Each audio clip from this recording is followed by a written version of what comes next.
There are many unique routes student-athletes take to end up at JU, a school that certainly embodies a melting pot culture.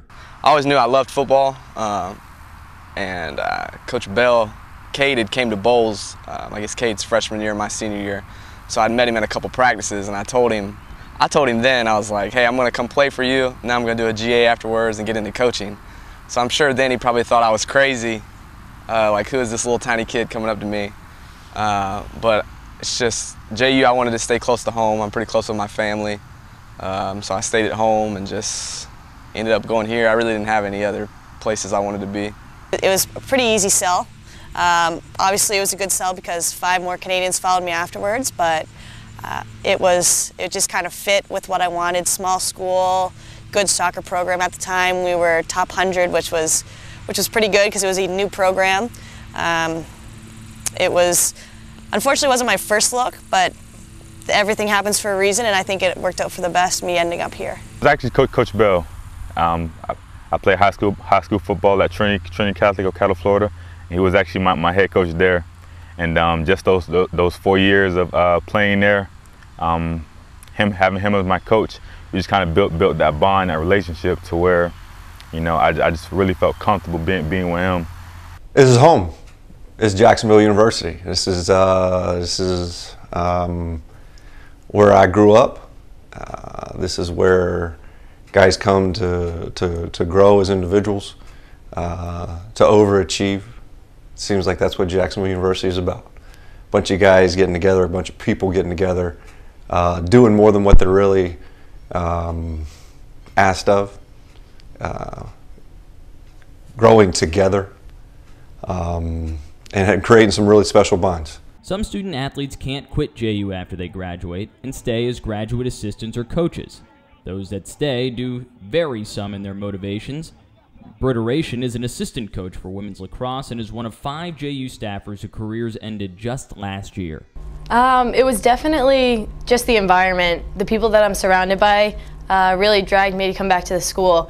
I came in and I didn't actually play, I was ineligible, so I wound up staying a 5th year anyways, which is pretty cool, you know, that I stuck around for those 5 years, but for some reason it's just the people that draw you back to this campus, and the environment around you is what really brought me back to the school. For others, like baseball associate head coach Chris Hayes, Jacksonville is home in all senses of the word. It's my 3rd tour of duty, so to speak. You know, 4 years as an undergrad, 5 years as an assistant, now going into my 3rd year as an assistant head coach for Coach Montez. The attraction in coming back to JU was, one, I wanted an opportunity to get into college athletics. I had coached I had a good career, played 5 years, got in the business world for a couple years, decided I wanted to get into coaching, spent a year at high school, coaching at the high school level, and Coach Alexander was gracious enough to give me an opportunity to come in and get my opportunity here at JU to establish my college career.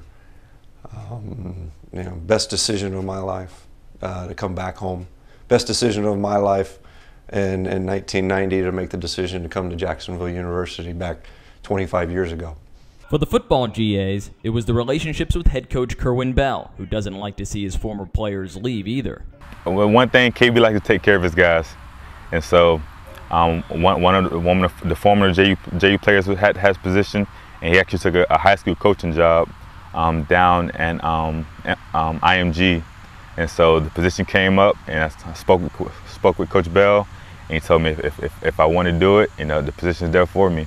And once again, I just fall back on the relationship that we built over the years, and I can just thank him for it. After I got done playing, I coached high school, so I was back here like all the time. You know, I want a GA, I want a GA. You got a spot open, you got a spot open. But I've never brought it up to him like, hey, remember when we first met and I said, hey, I want a GA? I've never brought that up to him, so I don't know if he remembers it or not. For most, it's an opportunity to wet their feet in coaching while also continuing their education, like women's lacrosse GA Asia Moore, a 2015 JU grad. I think education is the most important thing a person can do for themselves, is to further their education in any capacity that they can. So when Coach Mindy offered me the GA position, I mean, the huge benefit of that is the next up master's degree. So I'm really excited to do that, and also a huge part of it is being back with the team and being able to interact with them in a different capacity than a player. Others don't want to stop there. I will go back to school again after my master's. I'd like to get a doctorate in sports psych. A, for coaching. I think it's huge if you're able to understand the mental attributes of players. And B, I just have a huge fascination in the mental game of any sport. The chance to coach is a way to stay connected to the game they love. I want to coach. I want to coach. You know, I took some years off after finishing up with school and being done with football, and you know, you don't really know how much you love something until it's gone. I think I could see myself definitely doing this for a while. So far, I mean, I've done it for this entire summer, and I've absolutely loved it, every minute of it. You know, I get to interact with people, with kids. It's just really cool, and I definitely could see myself continuing in this path, and I'm very excited for it. I want to stick into coaching, so if I can't really stick into the college ranks, you know, go back to the high school. So, you know, the education would benefit me going that route. I think it would be awesome to become a head coach. I know when I was playing, and even now as a grad assistant, I watch teams with female head coaches, and I just think that is awesome that you're able to put a female in a position with so much power. And like watching when we played UCF this weekend, a fantastic team, top 20 team with a female coach, and it just shows that female coaches are right there with male coaches. And I just think it would be great for the female athletes to have a female coach who has been in their shoes. For Coach Hayes, the coaching road has come and gone from JU, but he couldn't be happier to be back now. But had a great opportunity to come back and work with Coach Montez to get back into the Division I level. Was able to have some success at the junior college level, but I was really hungry to get back to the Division I world. When Coach Montez took over and offered me the opportunity to come back, it was something I couldn't pass up. This is home. This is I want to stay here in a Dolphin uniform as long as I possibly can. For me to get a chance to get back, it was an honor, and it was a privilege to come back and to work for Coach Montez. For the younger staff members who are just getting started, they feel they offer a unique perspective that the older coaches don't have. You know, having Coach Asia and I together on the coaching staff is really going to help to lift the girls, you know, just to another level, because we've been there. So we know what that feeling is of wanting to go to the next level. We know like the extra work you have to put in to get to that level. So I think that we'll definitely be able to help elevate those girls and, you know, go farther than we ever have. You know, having some younger coaches on the staff, being able to relate to them, and you know, you're kind of in the same kind of culture type, you know, maybe same music, kind of stuff like that. I definitely think it helps. I think it helps, you know, being able to relate to them.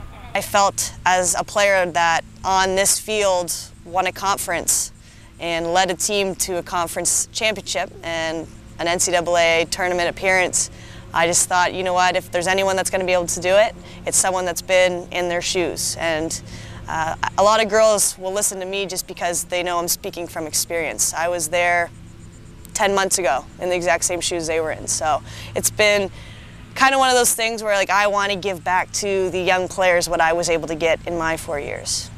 From me being closer in age to the players, I'm able to relate more with them, and just kind of give them some wisdom on what they're going to go through, and you know, just how to get through some tough times, you know, on the football field, in the classroom, and I really enjoy it. Relationships are huge in sports, and the friends you make playing and coaching can stick with you for life. With it being as small a university as it is, you develop some really unique and tight bonds with the people that you spend the majority of your time with in 4 years of your life. You have a great deal of growth as an individual from 18 to 21, 22 years old. And during that time, the bonds that you do create are very special. And there's a lot of attraction for people to come back and you know, remember what it was like when it was here. And a lot of these guys maintain and keep their relationships throughout the rest of their lives. I mean, some of my best friends today are still guys that I went to college with here at JU, and that was 25 years ago. Sometimes best friends get to leave the field and head to the sidelines together. It's a lot of fun. Since we're both new, we can kind of work through things together. We always got each other's backs, so whenever one doesn't understand something, she'll come to me, or vice versa, I'll come to her, and we usually get things solved pretty quickly. It's also a lot of fun. I like to think Britt's my best friend, so it's really easy to work through things with her and communicate with her. Whether having just started in coaching or on their third tour of duty, those that return to JU are united in what draws people to the school to begin with. It's definitely a home away from home. Being on such a small campus, not even that it's that small, but you meet everyone, and the relationships that you establish, from professors to President Koss to the athletic director, is just incredible, and you really feel welcomed, and that's something I really enjoyed about the campus. For the football side, it's just that it's a family atmosphere. Everyone's in it kind of together, and that can go for the whole campus, I guess I should say. It's a small campus, so it seems like everyone knows everyone, and everyone's just kind of like a big family atmosphere. The relationships that you build here with your professors, with other student athletes, with athletes in general, with the staff, any faculty around campus, everyone's so willing to help you achieve your goals that they'll do whatever they can to kind of be a stepping stone in that process. With the facilities and the growth, the leadership and the direction of President Koss and Dr. Horner, this university and this athletic department is as good a position for success as it ever has been. Maybe I can keep these guys grounded a little bit, help them understand our history, help them understand where we've come from, where the universities come from, where the athletic programs come from, where the baseball programs come from, and understand how special it is.